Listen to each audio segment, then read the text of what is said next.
You ever stop and think about how these ancient institutions, the ones that have been around forever, shaping cultures, how they're dealing with today's world? It's kind of fascinating, right?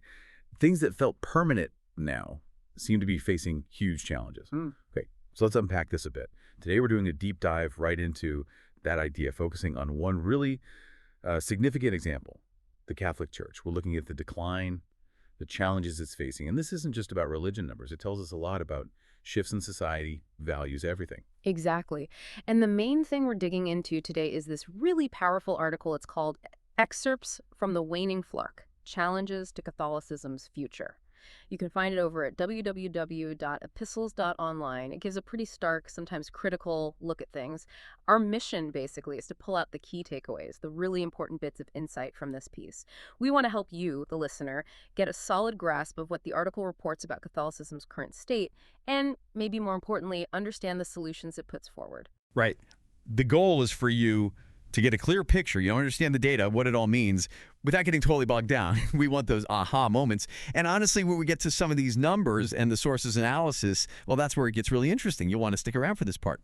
So let's start where the source does with the situation in the U.S. It kicks off with this very recent Pew Research Center survey, just out June 16, 2025, looking specifically at U.S. Catholics. And right away, it paints a surprising picture.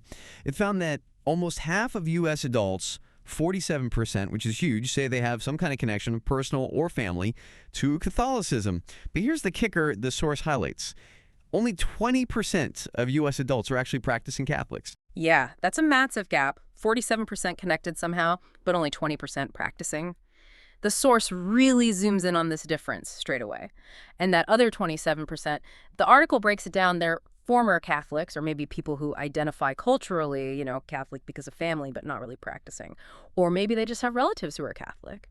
It immediately makes you question how deep that 47% connection really runs for a lot of people. It does. It suggests being connected doesn't necessarily mean being actively involved in the faith at all. Not at all. And then the source digs into the 20% who do identify as practicing, and this is where it gets, well, quite sobering. The article uses the phrase spiritually stagnant for many of its members. Spiritually stagnant. Wow, that's strong language. It is, and they back it up with numbers. Among those practicing Catholics, only about half say they pray every day. So that's 10% of all U.S. adults? Okay. And regular Sunday Mass attendance, just 28% of that practicing group, which is less than 6% of all U.S. adults. Wow. And going to confession at least once a year, only 23% of the practicing group. We're talking tiny fractions here when you look at the whole population. These aren't minor things. They're core Catholic practices. Right, fundamental stuff. Exactly.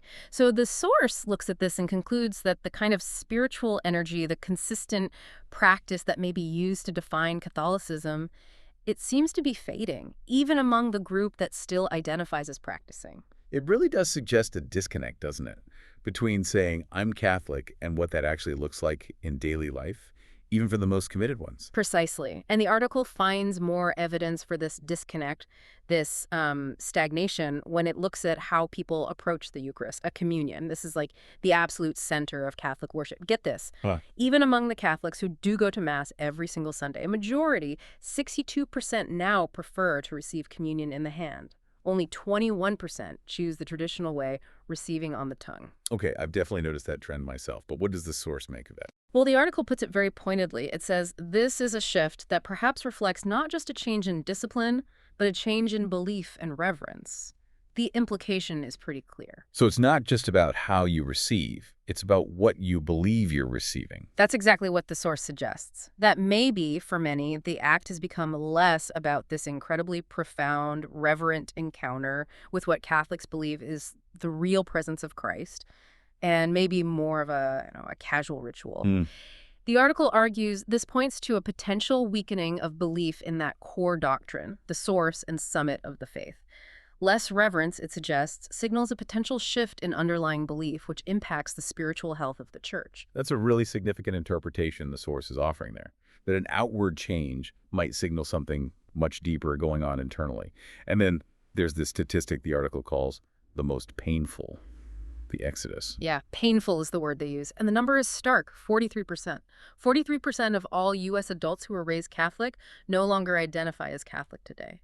Nearly half. That's staggering. It is. Just think about that attrition. Now, the source does mention conversions. About 1.5% of Americans have converted to Catholicism, but it immediately dismisses this as, quote, a small gain compared to the massive loss through apostasy. Apostasy meaning people formally or informally just leaving the faith behind. Right. So when you put all these pieces together, the gap between connection and practice, the low engagement even among the practicing, the shifts in reverence, and this huge number leaving. What's the bottom line, according to the source? The bottom line, in their view, is unavoidable.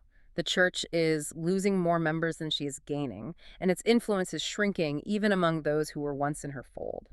It's portrayed as a serious, accelerating outflow, not just a slow leak. And, these numbers, they kind of put data behind what many of us might just be noticing around us, right? Like churches feeling emptier, fewer young families, maybe just a general sense that things are changing. Absolutely. It gives a framework to those anecdotal observations. But, okay, amidst all this pretty bleak data, the source does identify something it calls a glimmer of hope, a kind of counter-narrative. Yes, exactly. And this is where, as you said earlier, it gets really interesting because it focuses on a specific group, Catholics who attend the traditional Latin Mass, the TLM. Right. Now, the numbers here are smaller overall, aren't they? They are, initially.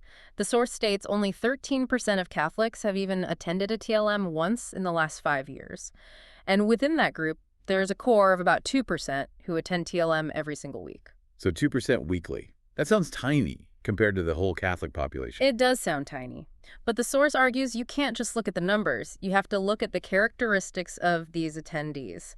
And the article describes them very consistently. How so? It says they are generally more devout in their practices. They're described as more generous in vocation, meaning they produce more priests and religious sisters, which is obviously vital for the church's future. Okay, that's significant. And crucially, it notes they are more open to having large families compared to the average Catholic. So, higher birth rates within this group. More devout, more vocations, more children. In the context of everything else we've heard, those characteristics sound incredibly important. Exactly. They stand in very stark contrast to the broader trends of decline and stagnation. And this is where the source makes its key point about the TLM community. What's the implication it draws? It says, though these numbers are small, they represent a core of Catholics. These are not insignificant details. They hint at where revival might begin if church leaders are just willing to listen. If church leaders are willing to listen. So the source is suggesting the path to revival might lie with this traditional group. That's precisely the argument. The source strongly implies that listening means recognizing the vitality here, the devotion, the vocations, the families, and actively supporting and learning from it. It suggests that leaders who embrace tradition, who understand its power, are needed. It's framing tradition not just as nostalgia, but as a source of actual measurable vitality for the church's future. Correct. The article sees this group as demonstrating that a commitment to tradition, reverence, and clear teaching yields positive results, the very results the wider church needs. It's implicitly calling for leaders who value and promote this traditional approach. It really makes you think, doesn't it? When you see a smaller group showing such distinct signs of life within a larger institution that's struggling, what lessons are there? Okay, so let's widen the lens now. How does this U.S. picture fit into the global situation? The source mentions another Pew study, right? A global one? Yes, from June 9, 2025. And looking globally is crucial. It really puts the U.S. situation into a much larger context. So Christianity overall, including Catholicism, it did grow between 2010 and 2020 by about 121.6 million people. Okay, 121 million, that sounds like a lot. It does until you compare it. During that same decade, Islam grew by a massive 346.8 million. Whoa, nearly 3 times as much. Exactly. And the religiously unaffiliated, the knowns, they grew by 270.1 million. Also, way more than Christianity. Even Hinduism grew slightly more in absolute numbers by 126.3 million. So Christianity is growing, but it's being significantly outpaced by others. Significantly outpaced. Its relative share of the global population is shrinking. And the source explains the drivers behind this. What are they? For Islam and Hinduism, the article points primarily to high birth rates. It's largely demographic growth, more children being born into the faith. Okay, and the knowns. that massive growth there. That's a different story, according to the source. It says their growth is a direct result of people, mostly Christians, leaving religion entirely. It's about disaffiliation, people actively walking away, particularly from Christianity. Wow. So the global picture really mirrors and amplifies the U.S. trends, slow growth for Christianity compared to others, and significant losses to the none category. Precisely. The source connects these dots very clearly. The challenges aren't just American, they're part of a global pattern, and the article issues a stark warning based on this. Which is? That if these trends continue, Christianity's long-held position as the world's largest religion is genuinely at risk. It's facing a potential future where it's no longer the dominant global faith tradition. That's a huge potential shift. It makes you, the listener, really think about what that means, not just for the church, but for culture, for geopolitics. Okay, so given this diagnosis decline in the U.S., slower growth globally, internal stagnation, what does the source, the Waning flock, propose? What's its prescription for renewal? Right, so the article moves from diagnosis to prescription, and it's quite direct about what it sees as the root causes and the necessary solutions. First, the causes. It argues many Catholics feel disconnected because the Novus Ordo Mass is often celebrated in a casual or even irreverent manner. So it comes back to the liturgy, the way Mass is celebrated. Very much so. The source contends that a lack of perceived solemnity and reverence in the standard Mass weakens faith, diminishes belief in the real presence, and pushes people away. It sees this as a critical failure at the heart of Catholic worship. Then it talks about cultural Catholics, people who identify as Catholic maybe by birth, but their lives look exactly like secular society. The source says they rarely pass on the faith to the next generation, mainly because of comforts life can offer. Basically, assimilation and materialism are killing faith transmission. Okay, so problems with worship and with passing on the faith. Yes. And then there's a strong undercurrent, sometimes quite explicit in the article, that points fingers internally. The source suggests that more liberal or modernist influences within the clergy and the church hierarchy contribute to this problem. How so? By, in the source's view, allowing or even encouraging these casual or even irreverent liturgies, and by not emphasizing traditional Catholic teachings strongly enough, especially on morality, where they differ from secular norms.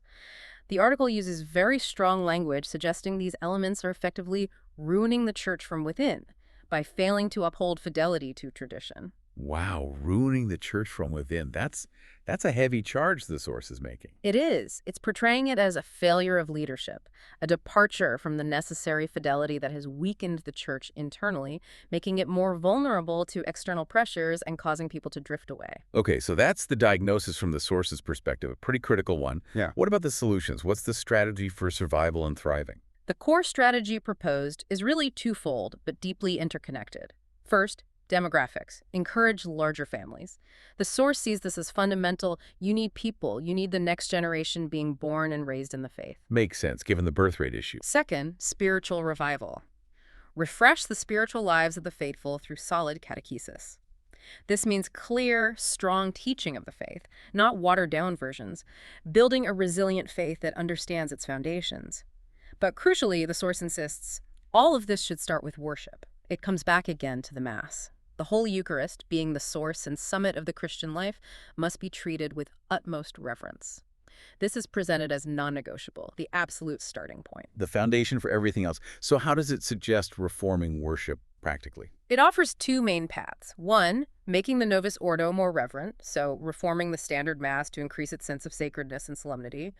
Or two, allowing greater access to the traditional Latin Mass. Basically, improve the reverence in the current Mass or make the older, more traditionally reverent Mass more available. Exactly. The goal is to rekindle a sense of the sacred and attract back people who, the source believes, are spiritually starved by current liturgical experiences. And this ties directly back to the TLM communities. The source holds them up as proof of concept. It repeats that Catholics who attend the TLM or belong to more traditional communities are more likely to embrace the fullness of Catholic teaching, live morally upright lives, and raise more children in the faith. Using them as evidence that this traditional approach works. Precisely. The article implies, look, here is a model that demonstrably produces devout Catholics, vocations, and families. Why isn't the church leaning to this?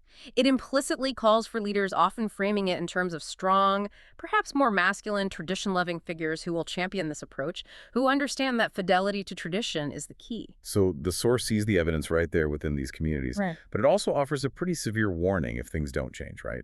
Oh, absolutely. The warning is stark. The writing is on the wall. If current trends continue, Christianity risks losing its standing as the largest religion in the world. Full stop. And the consequences for Catholicism specifically. Directly, with fewer priests, sacraments will become less accessible, and the source links this directly to salvation, saying it threatens the very salvation of souls.